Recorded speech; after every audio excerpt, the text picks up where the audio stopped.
hello friends मैं आज बनाई मटर पनीर किन्तु अलग डिफरेंट वे इतना मैं लैसो 250 ग्राम मान पनीर लैसो बिलाही पेस्ट एटा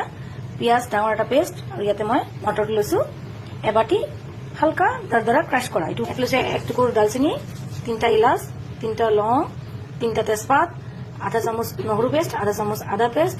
और मुक लागिब एबार हल्दी पाउडर निमख जलकिया पाउडर और धनिया पाउडर गरम होत मैं रिफाइन ऑयल दिसो गरम मसलाखिनि দি দিলো গোটা জিৰা